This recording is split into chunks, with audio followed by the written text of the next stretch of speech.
What's going on, everybody? David here. It is April 17th, and I'm going to give you a stimulus check update. But first off, on this channel, we talk about personal finance and traveling on a budget. If that sounds like something interesting to you, please hit that subscribe button. Don't forget to hit the little bell notification so you can get future updates on my videos.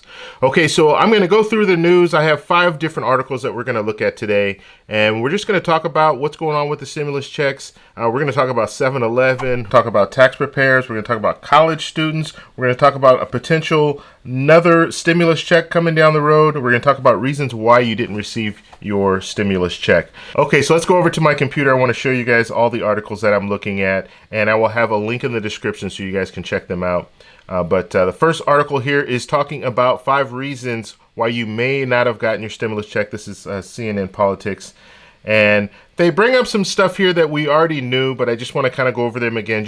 We're at the end of the week. So this is April 17th. This is when most people should have received their check already. So if they have not, I think they said that they processed 80 million. So if you're not in that first 80 million, you have your direct deposit and everything all set up, then there might be some other issues that you need to check into.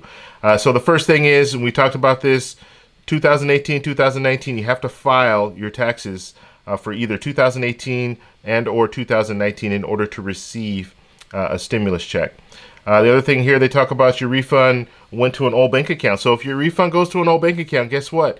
The bank just bounces it back to the IRS, and now the IRS is sitting on it, and they're trying to figure out, okay, well, that's not the right bank, so we're just going to have to mail them out a check. You do not want to get a check mailed out because you don't want to have to wait that long in order to get your money. So the next one here is your refund went to a temporary account set up by a tax preparer.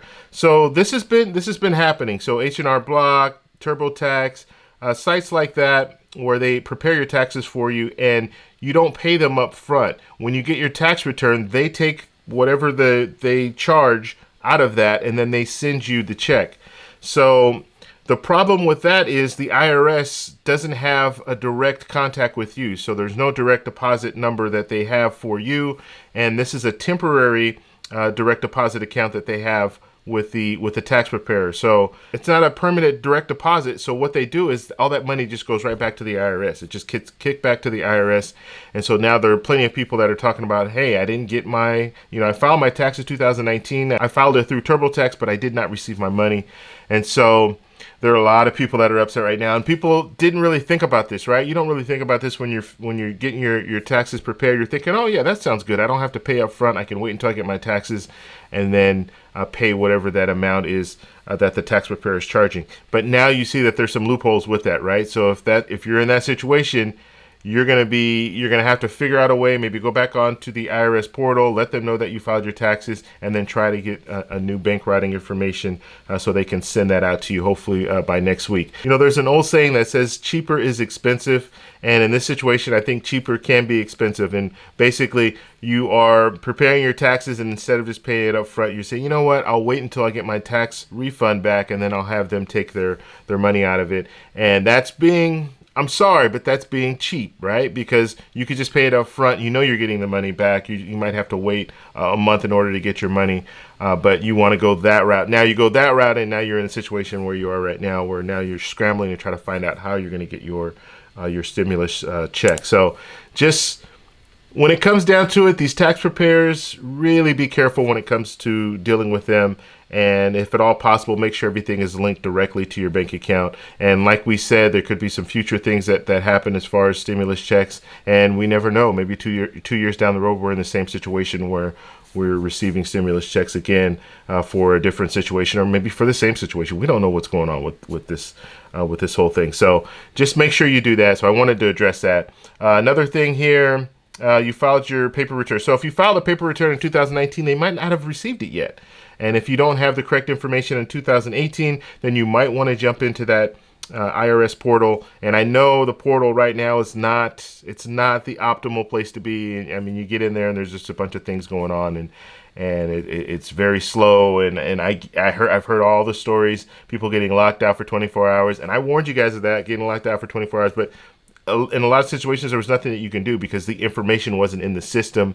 And so you keep going on there trying to figure out, hey, I know I filed my taxes in 2018, 2019. What's going on? So once you do that too many times, then they go ahead and lock you out for 24 hours.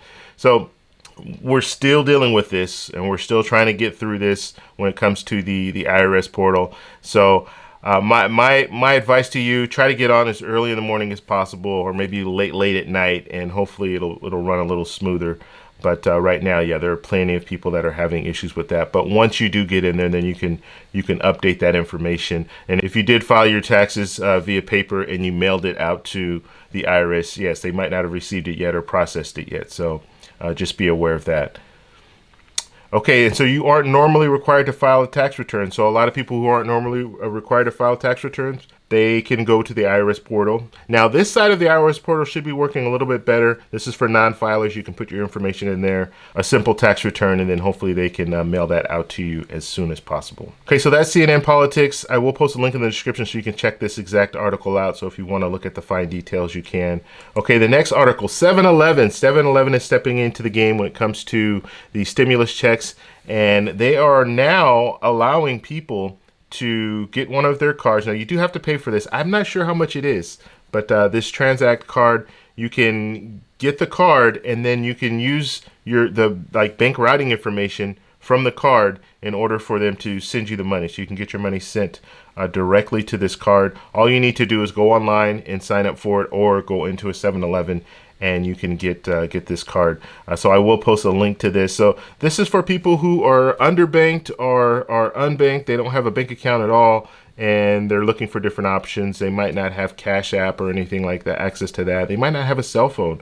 So this is an opportunity for them to go in, get a card, get everything set up with that card, and then have the money direct deposited to that card. So just be aware there is a fee, so it is not free. Okay, so the next article here talks about college students.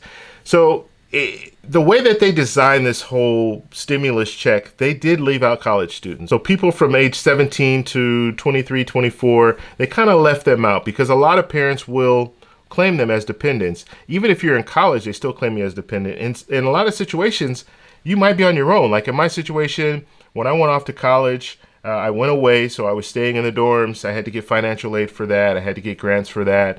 I was working part-time, but I was paying everything on my own.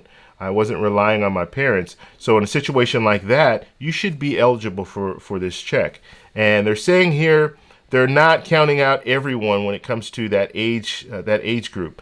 And so you might still be able to qualify, and that's what this article is talking about. So I encourage you, if you are a college student between 17 and 24, check this out. You might get some more information. At the bottom here, there are a couple of links. It says those who make their own money. So basically, if you're making your own money, just like I gave you my situation when I was in college, you might still meet these qualifications to get your stimulus check. So check into it. If you need to, like if you filed your taxes and things like that, you might want to just go on the IRS portal and check it out. So I highly encourage you, if you're a college student, check it out. It couldn't hurt just to look in and see if maybe you do qualify and you didn't know that you qualified.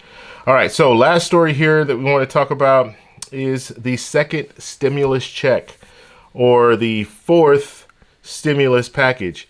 So they are talking right now about having another check come out to people, and they'll probably address some of the issues that are lacking. Just like I talked about college students, they'll probably incorporate them into this whole situation.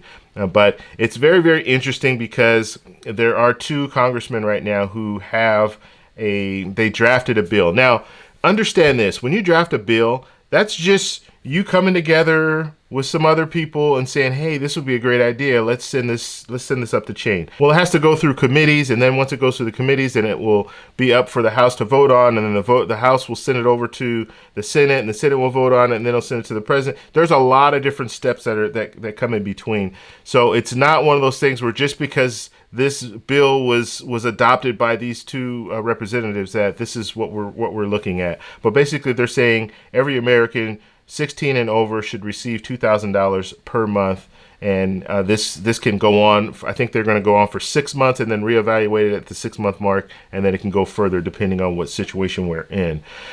This is something that is not the way that this is written now. It's not going to happen. I just don't see it being possible. But there's something that when it comes to, and I'm going to talk more about this in a future video, but I think the marketing on this is all wrong. The way that they present it is wrong. And that's the main problem with it. Giving someone $2,000, giving a 16-year-old $2,000 a month when they might not even, I mean, I remember when I was 16, I wasn't nowhere near making $2,000 a month.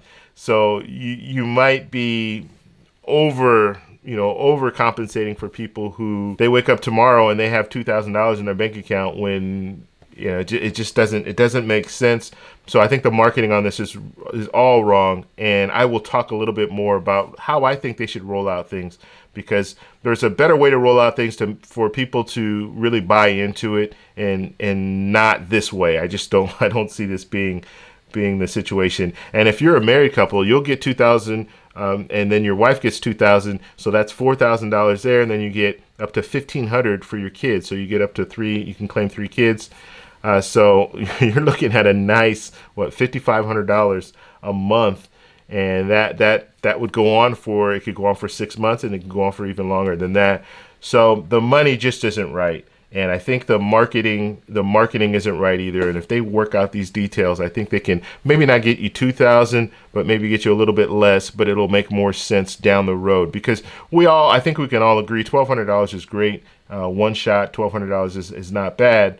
However, that's not going to help a lot of people who have bills to pay every month. And so I think they're looking to address that right now. And yeah, we'll put out some more videos. I have other videos on stimulus check too. You want to check out the links above. We're talking about the SSI updates and updates, frequently asked questions. All that stuff is there, so check out those links above. I have 2 things to ask of you guys. I'll be putting out videos every day, so please hit that subscribe button. Hit the little bell notification. That way you get notified. You'll get the latest and greatest news when it comes to the stimulus package and stimulus checks. The second thing is comment down below. If you guys have questions, put them down below. I look at all questions. I answer as many questions as possible. Also, if you have information, if you have new information, we had some people in the last video that I put out, they had new information. They put it down below, and that helps me out when it comes to doing future videos. Also, the questions that you ask, if I see that a lot of people are asking the same question, I will do a video on those questions. So be aware of that. If you like this video, please give me a thumbs up. Please subscribe for more, and I'll talk to you in the next one. Bye.